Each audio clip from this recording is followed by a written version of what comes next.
Welcome to the market recap presented by Tackle Trading. Get in the game.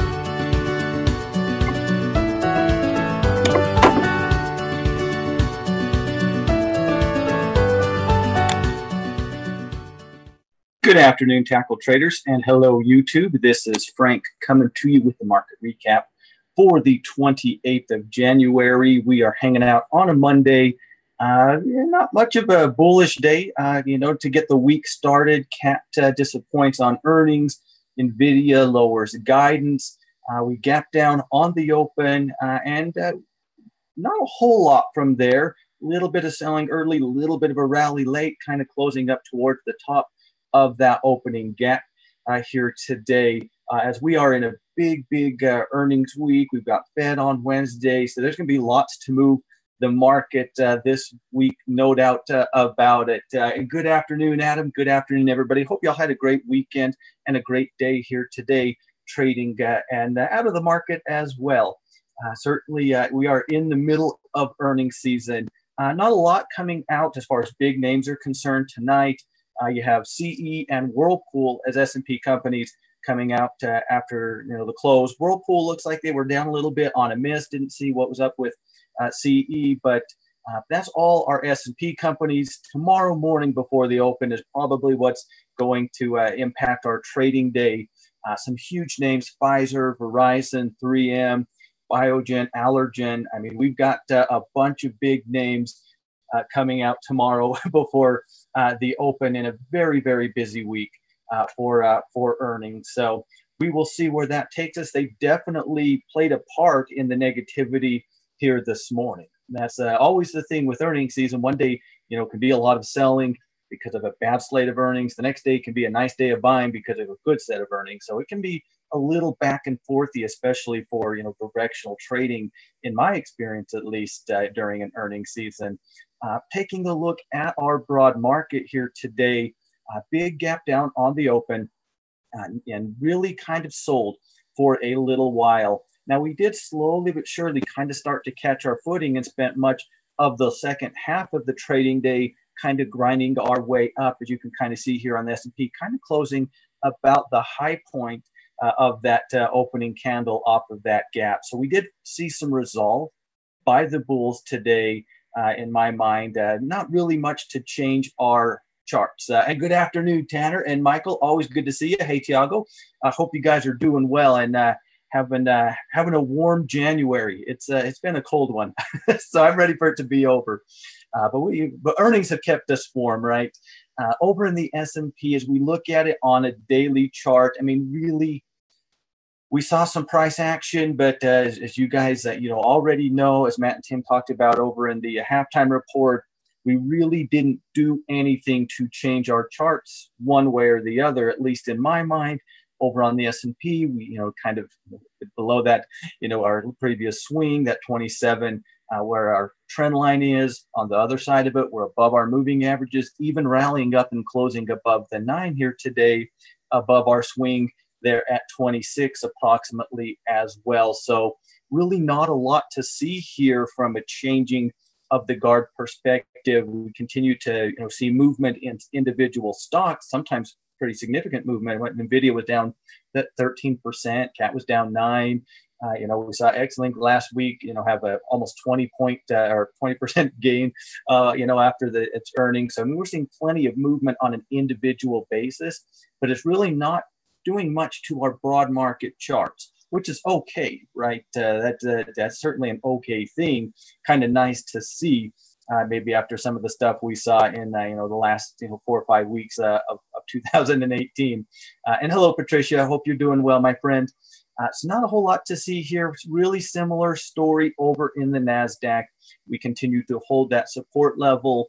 I will continue to proceed as I kind of was working with last week. Overall skewed to the bullish side, as long as we continue to hold these support levels, as long as we continue to close above these moving averages. So 66 seems to be the general area of support I think most people are looking at. Certainly, we've seen some action off of that approximate number here today. Looks like we're forming a little bit of a top here at that 68 now after seeing some downward movement off of Friday's candle So one of these type of charts that, if we break, that 68, probably a little bit of a, at least short-term buy signal. If we break the 66, probably at least a little bit of a, short-term sell signal. So we're just going to have to let this one shake out for another little bit before, really traders kind of decide a direction on things. Over in the Dow, maybe had it a little rougher at early in the day, especially, but really, again, same situation. Not a lot has changed.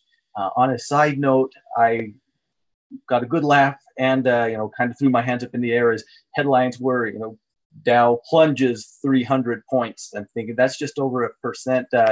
Is that a plunge? Is that what we've come to? But I get it. They've got to get the clicks, and plunges are better than Dow's down a little over 1% halfway through the trading day. But really, again, not a lot to see here. Continue to hold our support, continue to deal with resistance and back and forth. Russell may be arguably at least, held up the best here today. I think just from a pure technical point of view, like we talked about last week, this kind of looks the cleanest, especially if we break maybe the NASDAQ. I do like the break of 68 in NASDAQ if we get it, but I really like the way that this is shaped up. We held up pretty well over in the Russell here today. Didn't get quite caught up in quite as much of the early selling as our other indexes did. So, I mean, there was some movement. There are some headlines, from a broad perspective, but really, as we look at today, I don't really think we can come to any conclusions any different than we came to on Friday. We still know where support and resistance are. We're still kind of in those general trading ranges as of right now. We continue to see individual stocks move fairly nicely, but as a whole, our market just is not quite sure where it wants to go. This week may give it some clarity. We've got some news. We've got a ton of earnings, so maybe we'll get a break one way or the other as this week progresses. But here today, it's same song and dance as it was on Friday, which is not necessarily a bad thing, right? So, especially for Condor traders. Over in the material sector, I keep thinking about pulling away this trend line because, we've looked at it for a long time, right? But you keep seeing it, be an area of response on that intraday. So I'm going to continue to keep an eye on it for at least a bit longer. We did gap down with the market here today, but really fought back nicely, off of those lows. Let's come back to that 15-minute chart here today. So they generally looked a lot like the market, but they kind of started to churn up a little bit before some of our other areas, certainly a little before the broad market. I don't know how much that tells us going into tomorrow necessarily, but we did continue to hold this trend line. This is kind of that first line of defense. Really, I think if we're looking at a number, as long as we're staying above this doji that we put in last week, that is a line in the sand that as long as we are above that, I'm going to continue to be looking at this from a bullish point of view. Still really like a break above 54. And now we're starting to see potential breaks developing, right? Getting some better ideas of where support and resistance is on individual sectors and on the broad market. So while it wasn't maybe the most exciting last 4 or 5 trading days, I think they were important in the development of our charts. Nobody loves a V-shaped recovery except people that pick the bottom of the V, right? And that's never me.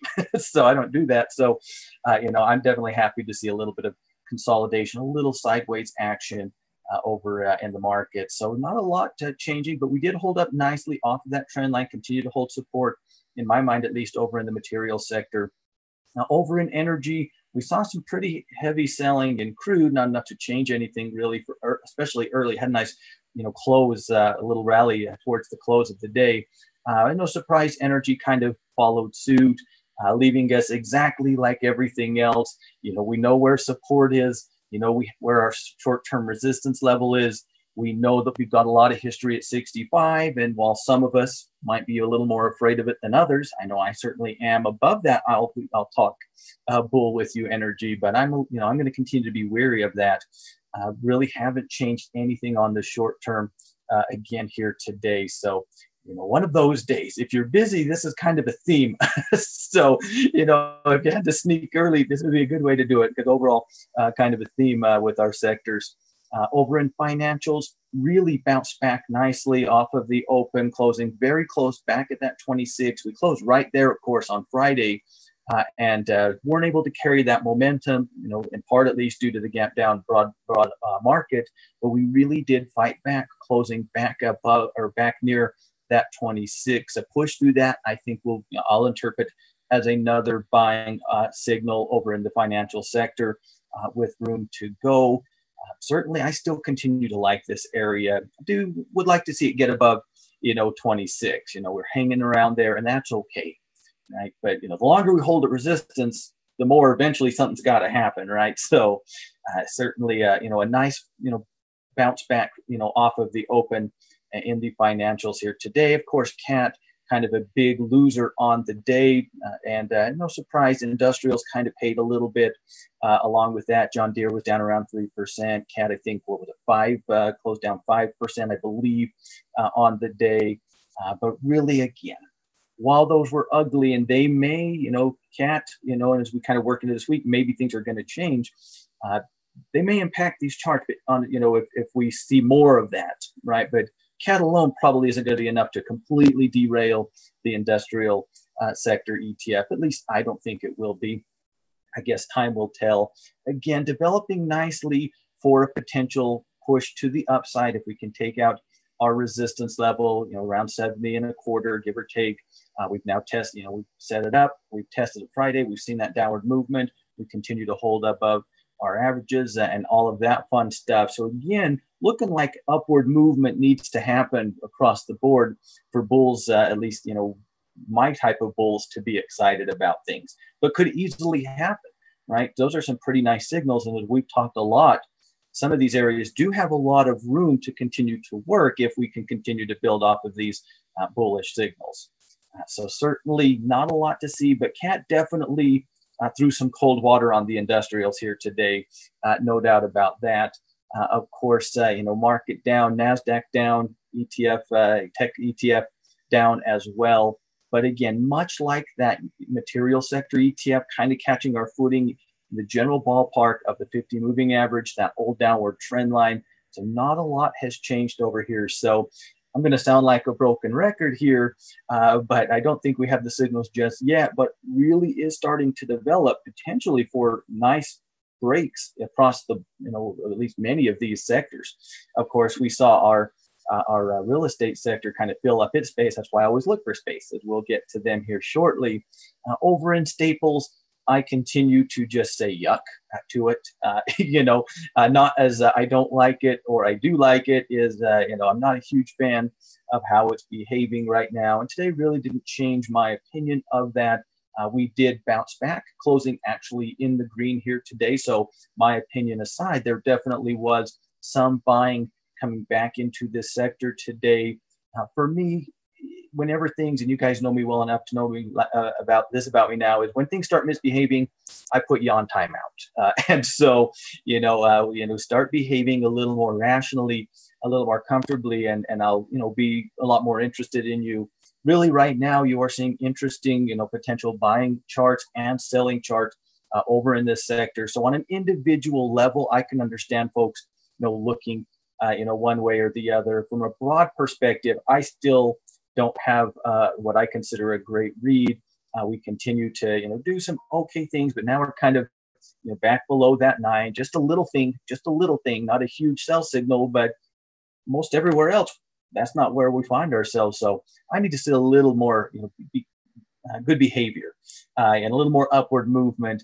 I could understand if we start to see that, how some folks are going to be looking at this as a bullish pullback opportunity. So I do understand, that might be an area, if it starts behaving a few days from now, I might feel a little bit better about. So, but today, for me at least, it's still in timeout. Utilities, of course, we had that nice little hourly doji to close out Friday. The next candle was immediately red, got caught up in the selling. So we'll never know if if we would have got the ball rolling there, what would have happened. But really falling back below that breakout point and closing well back below that here today. Again, another area on different reasons, not too keen on. You guys know me by now. I probably don't need to say it, but that trend line scares me, and it will continue to scare me until it's gone. So until we're, dealing with new patterns well below it, or we're broken back above it. There are, some utility stocks threatening, to break out, such as off the top of my head, AES, I believe, is one of them, kind of knocking right at that door of a potential breakout. So there are some stocks that, are at resistance, may be looking interesting. But again, for me, when I'm concerned about things, I'm not afraid to let the stock or the sector know it. And not liking it here today. I think you have to be a little concerned. Again, maybe it was bad timing, bad luck, I don't know. But we weren't able to hold the breakout. I don't think that's enough to call it a sell signal personally. But I do think it's enough to take a little bit of a more cautious approach if I were to be bullish right now. If I start to see some turnover in candles in the next couple of days, small red candle, small green candle, a doji or two develop, maybe this could be a pullback opportunity that, well, I probably wouldn't be interested in. I could understand where people were coming from. I don't think we're there just yet. Kind of a messy chart.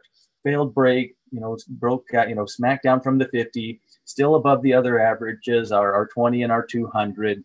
Kind of a rocky chart. If I see some upward movement, maybe things like AES that are theoretically breaking resistance, but again, probably not. So at least for me, I need to see it take out that trend line, and I probably will continue to say that. Over in healthcare, really pretty rough day. Over in healthcare, of course, we've been hanging around that 89 support, bouncing off of it all last week, gapping below it here today with the rest of the market. And there just wasn't much support. Other areas had some support zones the way it had shaped up. That number, folks were definitely looking at it, lining up with kind of that trend line, although not exactly. That trend line's a little steep anyway, but there just really wasn't a lot of support, in my opinion, at least, to hold once we broke to the downside with the market here today. We did kind of flatten out, as you can kind of see as the day progressed, but there was some heavy selling early, lots of earnings in this department this week. So probably going to be more of a follow now that we've broken and closed below 89. As we work through some of these earnings, see where we can find ourselves, Thursday or Friday, if we get some nice earnings or some poor earnings, either way. But I think now that we're back below 89, you have to be a little bit concerned. We've seen a lot of history just last week. We saw it test that area every single day last week. So there's definitely some eyeballs on 89. I think you have to be concerned about that as resistance if you do work in from a bullish point of view in the short term, at least, because of all of that price action that we saw last week at that number. So for me, back above 89, we can talk. If we pull back to this old, this old 86 zone, our bottom, our breakout point, we can talk. Especially if this is a little later in the week and we have some decent earnings, or at least they're not all bad earnings. So we'll see.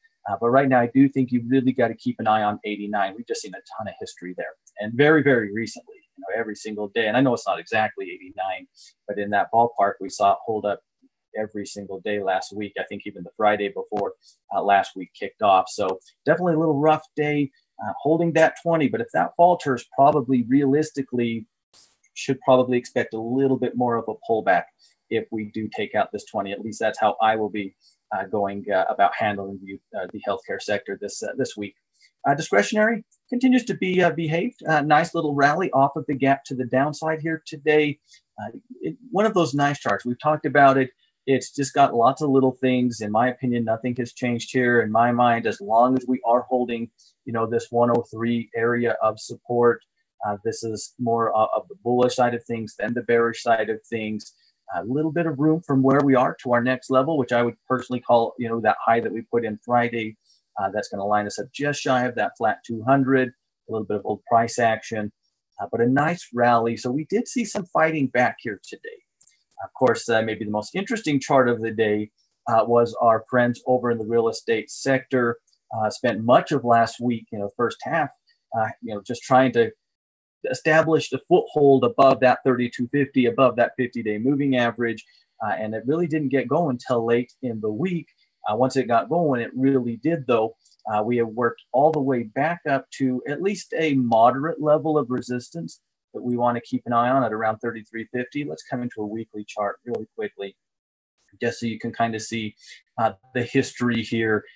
Again, this isn't what I would consider a bear zone or anything like that, but recently, a breakout point, a support level, we've seen a lot of history there, ran into some issues back in the day with that as well. So 3350 or thereabouts has been a level of resistance / support historically. We've seen quite a bit of movement in this area over the life of this ETF. I think the right thing to do is think about, hey, if this acts as resistance, at least from a short-term perspective, that probably shouldn't surprise us, right? Pushing through that, if and when we do, probably not much until 34. Again, not a lot dollar-wise, but definitely some movement-wise as we look at the individual components of the ETF. So wouldn't be surprised to see it, stall or pull back off of this 3350 zone. I don't think it's any surprise that that's kind of where it called it good here today based off of its history, but a lot of strength in this right now, no doubt about it. And just kind of keep an eye on that 3350. I think it's always a good idea to identify those resistance levels so you can do whatever you need to do, whether it's mentally prepare. Okay, if it pulls back on me, I understand why, scale out, lock in profits, sell calls against your position, whatever it might be. Always like to go through that exercise because it makes it easier to sit through it if it does pull back, right? So over in communication services, of course, we've got a Facebook coming up here very, very soon. So earnings probably are going to have an impact on this ETF in the very, very near future. However you view this, you guys know me, know this well enough by now. I won't harp on it. I still don't consider it a break. I understand that there is momentum building into it. I'm not nearly as bearish as I was, say, a couple of weeks ago, and not nearly as pessimistic about it not breaking resistance as I was, really ever. So, but it still, to me, has not broken until it takes out that high right here. I will continue to say the same thing. We've got a little bit of a short-term floor developing. At the very least, below that, that would be the first place I'd be thinking sell.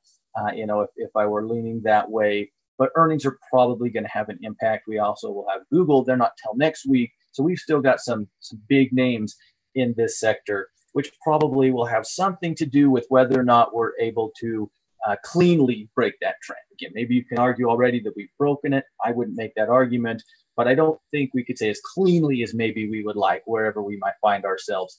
So earnings probably going to have an impact over here as well. Short term, we still continue to consolidate in the range, regardless of where you find yourself. We've got a little bit of support that's established that we tested on a few different occasions.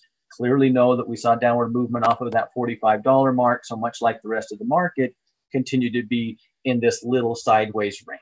So a big takeaway for me, at least, as we kind of walk through the different sectors, is be thinking about, who or what you could theoretically be interested in if it breaks to the upside or the downside. The longer we develop these floors, we've seen it on individual stocks and commodities and even sectors together. The longer we hang around within these zones, sooner or later, one side's going to win. And whichever way we break, that is going to be a tradable signal, at least in my opinion. That may not be enough for you or I to get in, but it will certainly be a signal. So I think a really good thing to be thinking about as you start your week is, areas that, if we do continue to see upward movement, push through resistance, even if you don't have the same concerns, as in some areas or faith in others that I do, I think we can take that approach. Who would I be interested in from a bullish side if we do break to the upside, broad market, or sector-wise, or if we do break to the downside? Because sooner or later, and it may very well be this week, it may not, but sooner or later, we will come out of this little range that we've developed, and we want to be ready to rock and roll when that happens, right? So definitely an interesting setup week. Earnings are going to get in the way. As I was, I told you guys last week, as I was going through my scanning last Friday, about half the things I found and liked had earnings this week. So we'll see how they play out in the days to come. As we kind of shift into our volatility index, of course, we saw that gap on the open, so we probably saw a little bit of fear creep in early, and that's exactly what we saw happen over on the VIX here today. Nothing really dramatic, nothing changing too much either way, but kind of going, as oftentimes does, opposite of the market. Starting to try to find a little bit of short-term footing at this old, this weird thing. And this thing has definitely thrown me off lately. I'll be the first to admit that. The 96 or the 95.50, right? The two tails at 95.50, and now a third, catching intraday here today over on the dollar. I still think, it's an overall neutral with a side of bearish after, the selling that we saw over on Friday. Certainly potentially triggering in some bearish retracements in this area, but I do maintain the overall is much more neutral than bearish for me at least. Well, let's see how it develops. Let's see if we do put in a higher high and we take out not 95 or 650, could be really interesting. But I think as long as we're below that 9060 or 9650 resistance level approximately that we put in last week, I think it's really hard to be too aggressive to the bullish side, at least for me. Now the fun stuff. Over in gold, we did close above 13 here today, currently sitting 1302 and change. Certainly a signal. Now early, right? And the nice thing is a lot of times we can wait. We don't have to jump in first chance we get and worry about potentially getting faked out. But of course, running back into that, right into that 13 late last week, closing above it here today. That is just, one more step to the bullish side of things, right? Not everyone's going to jump in at 1302. I know that's a little aggressive for my taste personally, but there has to be the aggressive so there can be a little less aggressive to the conservative, right? So I'm very interested in seeing how we develop over the next couple of days at 13. At any point in time, it can surge right through it. I wouldn't be surprised once folks are sold that we're above 13, above 13. And I know we all kind of throw that around. It just means different things to each one of us, right? For Patricia, it might be a 2-day close. For Mike, it might mean we're already there. For me, it might be 1307. We're all going to have different, specific places in mind, and that's okay. As soon as we all kind of say, yeah, we're on board. It's, it's got the aggressive, it's got the moderates, it got the conservatives convinced. I love this area. Of course, we talked about it before. I certainly am not alone. A lot of room into that 1360. So I don't feel like we have to rush it. We don't need to break our rules or anything like that. If we're going to break and hold 13, we're going to get our opportunities. So, but hey, step one is break and close above it, right? And here today, we have finally saw that first step. So definitely a positive development in the gold department, no doubt about it. Silver, a little bit more rocky of a chart. We're seeing the same general price movement as we are in gold, but much like gold in 13, again, development could have changed this, but who knows? We'll never know, right? What could have been with the movement that we saw, again, kind of coming back into the probably above 16 for me is going to be the better signal.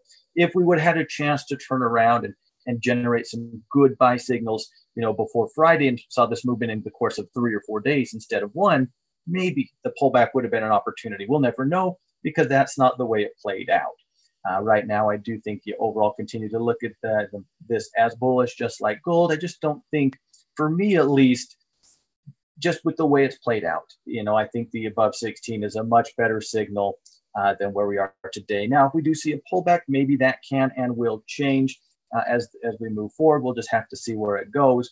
I could understand the argument to be getting in here because there really isn't a lot into the 16. 16, I do think we want to treat with respect, just like we're treating 1300 on gold with respect. But there is some room that probably is more for intraday traders thinking about, thinking about it that way than maybe swing traders. I don't know. Maybe that's how I think about it, at least, more from a swing perspective. But holding our own here today, 16 definitely going to be an area that I will be keeping an eye on. I know you guys will be keeping an eye on it as well. Natural gas, another week, another crazy gap, this time to the downside, finding ourselves right in the middle of this old trading range that we spent a little bit over a week when we thought maybe it was starting to die down on the volatility department. Maybe in quotes, right? I don't know if anyone of us believed it. Certainly closing right within this trading range here today continues to be, in my mind, an area that you just really can't trust from a trading perspective. If this support level does falter, though, not really a lot until we work our way down into that 275 or 280 range. If and when we do take out this support level, we just don't have much between this level and that next one. So gap on the open, another week. I won't do anything with you, natural gas. You have to give me a week without a dramatic open. And well, no surprise, right? Absolutely nobody's surprised. Not this week. But very interesting that we do find ourselves within this $2.75, $3 approximately range. We did spend a good, week and a half here, not too terribly long ago. So yeah, no, I know, Tanner, that's exactly what I was thinking. When it doesn't, I'm gonna, I better not be drinking or anything like that. I might choke. Over in crude, headlines are going to be headlines, but I think the price actions, what's really interesting over in crude here today. I mean, we were really selling off. Again, we know the numbers, whether you agree 50, 55, we're still in that range. We all know that. We've all got our personal ideas of if it breaks above wherever approximately 55 or approximately 50 is for you, how we want to go about it. But what was really interesting is the nice, solid late day, second half rally that we saw. Now, I wouldn't be buying into that. This is just a short-term, intraday swing, of course. 50, 55, I think are pretty clear from a swing perspective, but it wasn't quite as doom and gloomy as, at least today, as some of the headlines might make it out to be, so really not a lot to see here over in the crude department. And again, there won't be until there is, right? We'll watch and we'll watch and we'll watch and we'll wait, because one of these days it's breaking 55 or 50, and those are my numbers, whatever your exact numbers are, it's going to break those one way or the other in the not too distant future. So maybe that's this week. Maybe it's not for a few months. I don't know. We'll find out together. I guess the takeaways here today, another day of kind of range bound. We're not nearly as freaked out. Just think about seeing an open like today's open on December 20th. We probably would have sold off 500 points in the Dow, right? Because folks were so quick to sell. We're seeing some resolve, a little more to believe that the crazy volatility that we were seeing at the end of last year is tapering off. So we did fight back. A lot of things are developing, these little ranges. They're all kind of doing their own crude thing, right? Developing, a fairly clear level of short-term support and short-term resistance. Just haven't decided which way we want to go. To me, I think earnings are going to be the big catalyst. Obviously, the Fed can always be a big catalyst as well. So we will see where this week takes it. It certainly will have plenty of opportunities to get pushed one way or the other if it wants to. There is lots on the horizon this week. Lots of exciting earnings. You get the Amazon, Apple, Facebook, Microsoft. So lots of big names. Those are just the huge names, right? You got Pfizer coming out tomorrow, who one reason I will always, enjoy yet sometimes complain a little bit about earnings season is you had a really clear sell signal here today on Pfizer, in my opinion at least, a very clear sell signal breaking our swing low, closing below the 200-period moving average. If we go at our short-term, he was already there. There we go. Below everything, pretty good sell signal, in my opinion at least, and earnings tomorrow before the open, which can completely, whatever they're going to do it without me. This happens a lot during earnings season. You find a good setup, and then, their earnings are tomorrow or early next week. And that's just the downside, from a directional point of view, if you're not willing to hold through earnings. And of course, I can't imagine I ever will be, at least for swing trades. Obviously, position trades, a little different story. The swing trades, not so much. But this will always be one of those things. I found it. I wanted to tweet it out, and I was thinking, well, what's the point? It's got earnings tomorrow. It doesn't matter what it looks like today, right? Earnings are going to trump that chart, no doubt about it. So I'm excited to see where our earnings take us. A lot coming out, real light today, but though what did come out wasn't pretty. Definitely had a negative impact on the market today. If that theme continues, we'll probably break into the downside. If we continue to be mixed, we might be here next week talking about this same trading range. If we can get a kind of a good set of earnings, and we've had in my mind more good than bad thus far, maybe that can be the catalyst to push us through some of the top end of these ranges. So either way, we'll find out about it together. But ladies and gentlemen, that will do it for the market recap for today. But as always, it is awesome to see you guys. I certainly appreciate everybody's time. I hope y'all had a great weekend, stayed warm. are ready for next Sunday's Super Bowl, right? So we'll all be here with the dreaded Super Bowl hangover. Not us, right? Well, maybe us, who knows? But looking forward to that. Who you guys, I don't know how many of you are football fans. Throw in the chat who you're cheering for. Even if you're not a football fan, you're probably cheering for somebody, right? Maybe watching the commercials or just hanging out with the Super Bowl party. So we'll keep a running tab to see where we go. But we will see where this market takes us here as the earnings week continues on, no doubt about it. So if you are new around here, be sure to hit that subscribe button and hit that notification bell to be alerted to any new videos or live streams that we're doing over here. We're glad to have you. Be sure to follow us over at Tackle Trading on Twitter as well. If you do need me to get you added to our Twitter list, just let me know wherever you see me. You can get me at Twitter. You can get me in here. You can get me in the recap or in the halftime report. You can get me in the clubhouse. So let me know so I can get you added if I haven't had a chance to do that just yet. If you enjoy the market recap, it is always helpful and appreciated if you do give it a thumbs up just to let us know and to let YouTube know that it is on the right track. And with that, ladies and gentlemen, thank you so much for your time. You guys have a wonderful Monday afternoon.